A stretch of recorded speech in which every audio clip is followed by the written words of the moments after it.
kur پانی کیا ہوتا ہے؟ kur شریعت میں ایک طہارت کے باب میں آتا ہے kur پانی.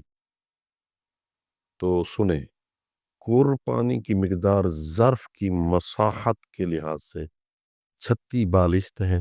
یعنی جو برتن ہوتا ہے وہ 36 بالشت ہو گٹھ جیکوات جو تقریباً 384 لیٹر ہوتا ہے. kur میں جو پانی ہوتا ہے وہ آپ ٹینکی بنائیں یا کوئی ہاؤس بنائیں، جو بھی برتن بنائیں تو 384 لیٹر بنتا ہے، اس کو kur کہتے ہیں.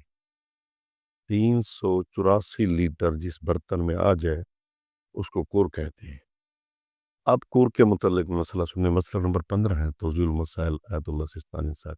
ٹھیک ہے، اگر کوئی چیز عین نجس ہو، عین نجس مثلا پیشاب ہے یا خون ہے یا وہ چیز جو نجس ہو گئی ہو، جیسے کہ نجس لباس ایسے پانی میں گر جائے جس کی مقدار ایک پور کے برابر ہو اور اس کے نتیجے میں نجاست کی بو، رنگ یا ذائقہ پانی میں سرائیت کر جائے تو پانی نجس ہو جائے گا.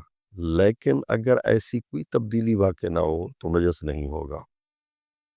تو آج کا یہ مسئلہ ہے، دوبارہ سمجھیں کہ اگر کوئی چیز عین نجس ہو، مثلا پیشاب یا خون یا وہ چیز جو نجس ہو گئی ہو، جیسے کہ نجس لباس ایسے پانی میں گر جائے جس کی مقدار ایک kur کے برابر ہو، 384 لیٹر کے برابر ہو، اس میں گر جائے، اس کے نتیجے میں نجاست کی بو، رنگ یا ذائقہ پانی میں سرائیت کر جائے تو پانی نجس ہو جائے گا.